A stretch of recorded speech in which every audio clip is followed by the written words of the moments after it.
Alright guys, in this video I have a vehicle, and issue with this one is that the wipers are not working.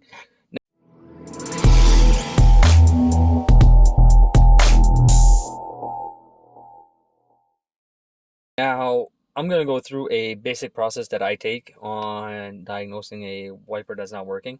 And the first thing that we want to do onto this vehicle, because we do have a cluster that shows us our position and if it's working or not, is we're going to take and we're just going to flip the switch.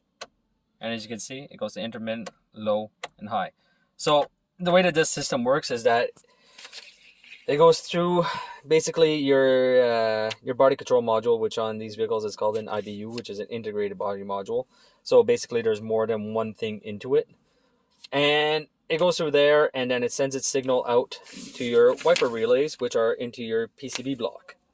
Now, before I go and I tackle the IBU for maybe an issue for an output, or the PCB block for an output issue or an input, what I like to do onto wiper issues is actually go straight to the wiper.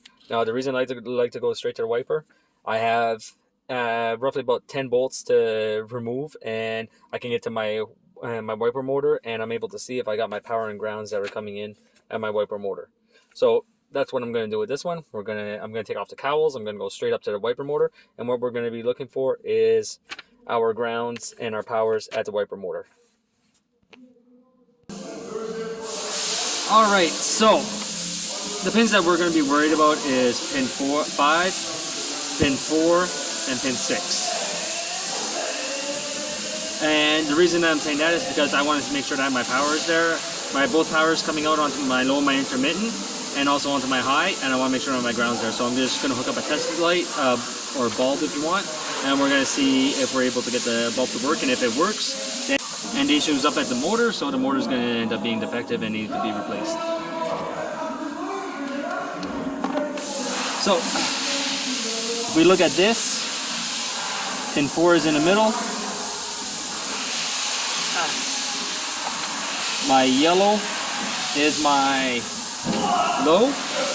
So what I am going to do now is turn it on to my low and my intermittent, and we're going to see if we can't get the light bulb to light.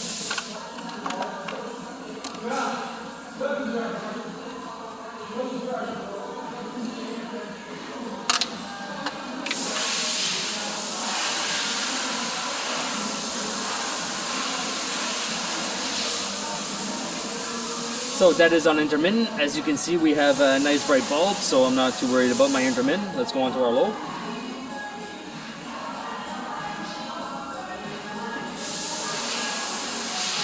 Low is staying on constant, and it's nice and bright. So now what I'm going to do is switch it to my high.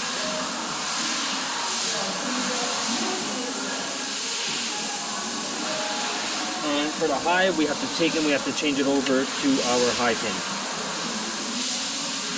And so as you can see, my high is nice and bright.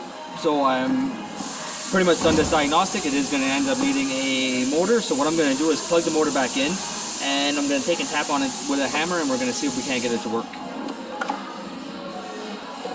Alright, so I have the linkage and motor assembly back in. Now what I'm going to do is tap on it with a hammer. We're going to turn it on, and we're going to see if it works now.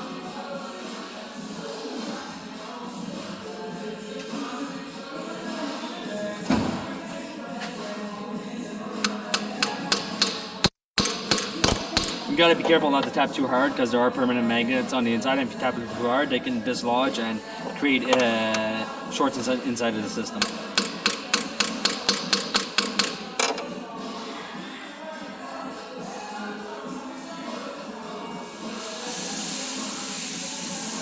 So a nice little tap, and everything works. So definitive that the motor is defective, and that's it for this video. So I hope you guys enjoyed it, and I will see you guys next time.